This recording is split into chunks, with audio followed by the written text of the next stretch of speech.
오늘 본문은 다윗의 시편입니다. 시편 1편은 시편 전체를 이끌어주는 굉장히 중요한 시입니다. 1편의 짧은 내용 가운데 주옥 같은 교훈들이 들어있고 아주 의미 있는 내용이 여기에 있는데요. 그 내용이 뭐냐면 우리가 어느 길로 가야 될지, 어떤 인생을 살아야 할지에 대해서 잘 보여주고 있습니다. 오늘 다윗은 제일 먼저 복 있는 사람은 이런 얘기를 하고 있습니다. 여기서 복 있는 사람은 어떤 사람인가, 또 무엇이 복된 삶인가, 이런 것을 묻는 것 같은데요. 자, 복 있는 사람은 그러면 이런 사람이 복이 있다, 이렇게 말을 해야 되는데, 실상 다윗이 하는 말을 보면 복 없는 사람에 대하여 이야기를 하고 있어요. 이것이 좀 이해가 안 되죠. 여기에서 보면 복 있는 사람은 악인의 꾀를 따르지 않고 죄인의 길에 서지 않고 오만한 자의 자리에 앉지 않는다. 자, 세 종류 사람 나오죠. 악인, 죄인, 오만한 자, 이 세 사람. 자, 여러분, 사람을 이렇게 구분하고 산다면 어떻게 될까요? 저 사람은 악인이고, 저 사람은 죄인이고, 저 사람은 오만한 자고, 그것이 자기 기준이 과연 맞을 수 있는가 하는 거예요. 어떤 면에서 내가 싫어하는 사람을 그렇게 지칭할 수도 있거든요. 그러면 심한 편견과 선입견에 빠지게 될 수 있습니다. 사람을 눈에 보이지는 딱지로 붙여버리면 그 사람에 대해서는 완전히 편견을 가질 수밖에 없는 건데요. 그렇게 사는 게 과연 맞을까? 이런 생각이 듭니다. 예수님의 표현에 의하면 원수까지도 사랑하라 했는데, 사람에 대해서 편견과 선입견을 가지면 과연 그 사람을 진짜 사랑할 수 있을까? 불가능하지 않을까? 이런 생각까지 하게 되어지는 거죠. 그러면 왜 이 얘기를 먼저 하느냐는 거예요. 오늘 여기서 말하고자 하는 핵심이 무엇일까요? 여기서는 복의 사람, 다시 말해서 복 있는 사람의 기준이 무엇인가, 그 얘기를 하고 있어요. 기준점을 먼저 말하고 있는 거죠. 쉽게 말해서 복 있는 사람은 삶의 기준이 다르더라, 그 얘기를 하고 싶은 거예요. 삶의 기준, 그러니까 생각하는 게 다르고 행동하는 게 다르고 사는 방식이 다르더라, 이 얘기입니다. 복 있는 사람은 사는 모습이 확연하게 다르다는 거죠. 누구와 달라요? 악인들과 다르고 교만한 자들과 다르다는 겁니다. 그들처럼 살아가지 않고 그들이 가는 길로 가지 않더라는 겁니다. 그들이 생각하는 대로 생각하지 않더라는 거예요. 그들과 어울리지 않고 유혹에 빠지지 않는 것, 이것이 기준점이 다르다는 것을 말하고 있습니다. 사람들은 복에 대해서 어떤 기준을 갖고 있을까요? 무엇이 복이라고 생각할까요? 사람들은 자기에게 이익이 되면 무조건 복이라고 생각합니다. 그래서 그 복을 쫓아가고 복을 취하려고 하고 뭐든지 나한테 이익이 되면 모든 것을 가지려고 합니다. 그 내용이나 과정이나 방법에 상관없이. 그래서 일반적으로 사람들은 성공한 사람, 높은 자리에 있는 사람, 돈 많은 사람, 이런 사람이 복 있는 사람이다, 그렇게 판단합니다. 만일 그런 기준으로 판단한다면 대다수의 사람들은 복 있는 사람과 거리가 멀습니다. 왜냐하면 모두가 성공할 수가 없고 모두가 돈 많은 사람으로 살아갈 수가 없거든요. 그런 사람이라면 어떤 불의한 방법으로 돈을 착취한 사람들이 복 있는 사람이다, 이렇게 말할 수밖에 없지요. 과연 성경이 그걸 얘기할까요? 성경은 절대로 그렇지 않습니다. 만일 반대편에 서 있다면 더 이상 살아갈 희망이 없지요. 절망과 슬픔과 눈물밖에 없는 거죠. 그래서 사람들이 인샬라 이렇게 이야기합니다. 신의 뜻대로, 그런 뜻인데요.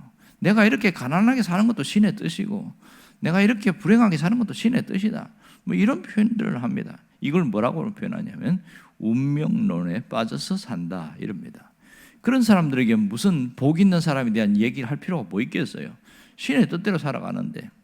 여러분, 우리는 운명론에 빠진 그런 존재가 아니라는 것을 알아야 됩니다.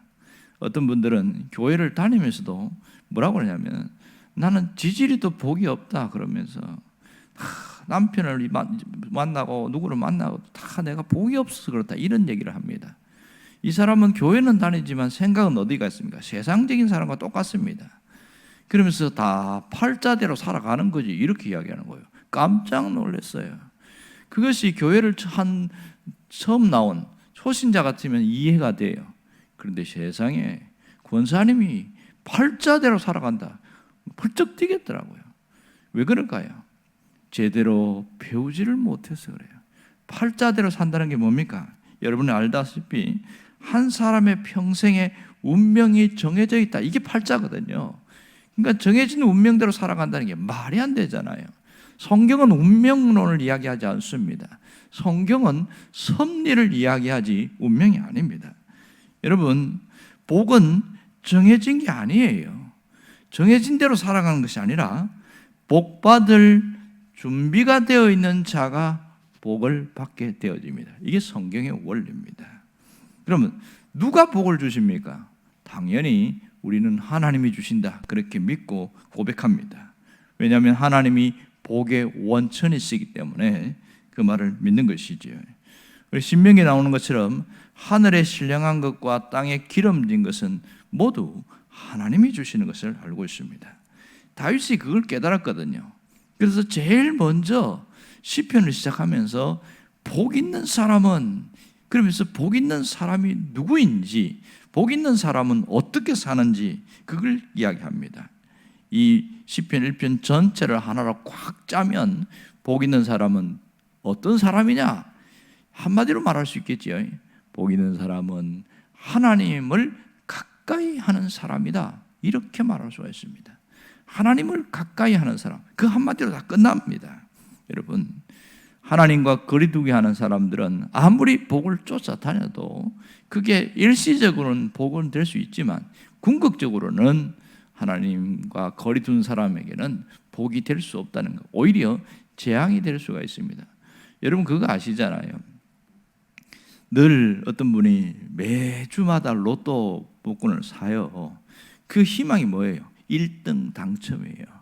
그러면 1등 당첨하면 뭐 집도 뭐 사고 또 동생도 도와주고 뭐 이 얘기 들어보면 제가 교회도 하나 짓고 와 얼마나 가슴 뛰겠어요.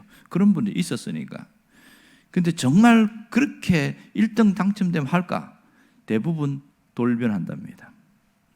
그리고 한번 일확천금이 들어오면요 생각이 확 바뀌어버린대요.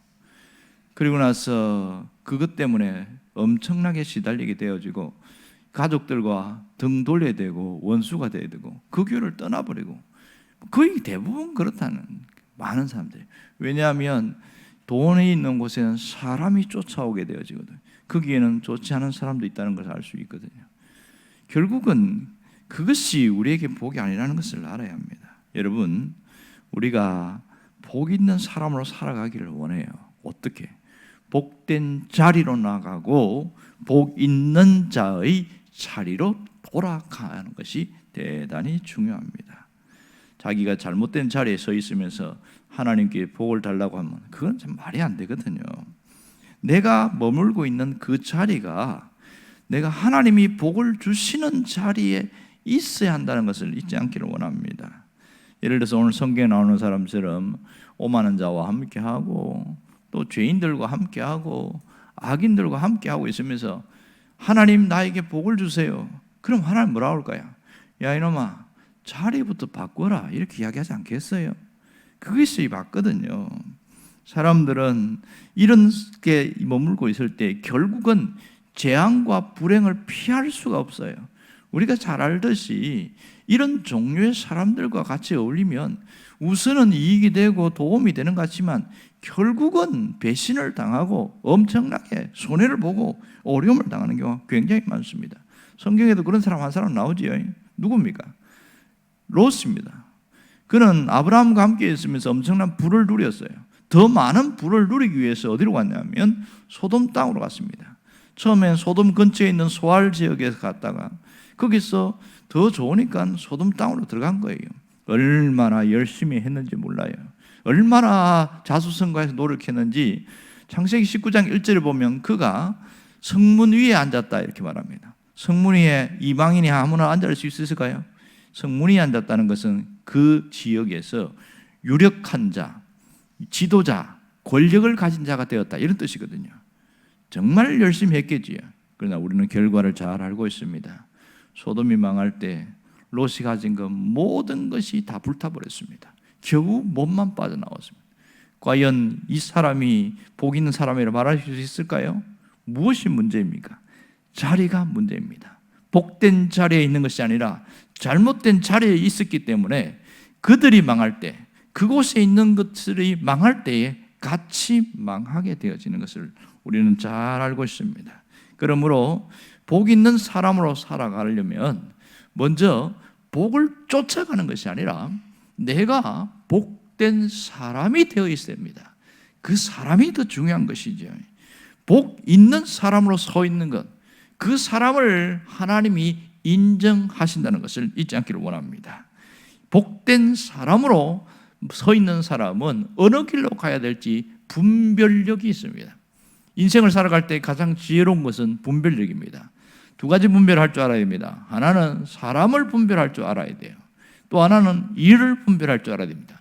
이 분별력을 성경은 지혜다 이렇게 말합니다. 저 사람이 나에게 다가오는데 정말 나에게 도움을 주는 사람인지 내 것을 나를 이용해서 빼앗아가려고 하는지 그 분별력 없으면 아무리 열심히 교회 다니고 아무리 기도해도 다 빼앗기고 망하고 불행한 삶 속에 살아갑니다. 그러므로 복된 사람으로 살려면 하나님께 분별력을 달라고 끊임없이 기도해야 됩니다. 사람을 분별할 줄 알아야 되고 일을 분별할 줄 알아야 됩니다. 이 일을 할 때에 내게 복이 될 것인지 화가 될 것인지 그걸 분별하지 못하면 선뜻 잘못 결정해가지고 엄청난 소용돌이 속에서 그것을 헤어나오는데 얼마나 고통을 당하는지 몰라요. 왜 그랬을까요? 일 분별을 못해서 그런 거예요. 결국은 이런 사람을 잠언에서는 미련한 자 이렇게 표현합니다. 분명히 신앙인이고 하나님을 섬기고 열심히 신앙생활을 하는데 살아가는 모습은 미련한 자처럼 살아가는 거예요. 왜 그래요? 분별력이 떨어져서 그렇습니다. 오늘 이런 복된 자로 서 있기를 원합니다. 그러한 결심이 있는 사람은 늘 기도하면서 주여 나에게 분별력을 주시옵소서, 그 기도가 필요합니다. 또 하나는 내가 복을 선포하는 자가 되어야 됩니다. 내 자신이 복된 사람이 되기를 위해서 그렇게 마음을 먹고 복을 선포하는데, 우리가 예를 들어서 말씀을 들은 대로 나는 물된 동산같이 되리라 뭐 이렇게 선포하고, 그리고 회복을 꿈꾸고 회복을 노래하고 회복을 외치면서 또 시작하는 거예요. 하루의 시작을 하고 이렇게 하는 사람들에게는 정말 놀라운 역사가 있습니다. 무슨 역사가 나타납니까? 하나님이 그와 함께 하시고 하나님께서 그 사람과 그 가정에 복을 주십니다. 이 사람이 여기에 머물고 있기 때문에 복이 흘러 넘치게 되는 겁니다. 여러분이 그 주인공 되기를 주의 이름으로 축원합니다. 기도하겠습니다.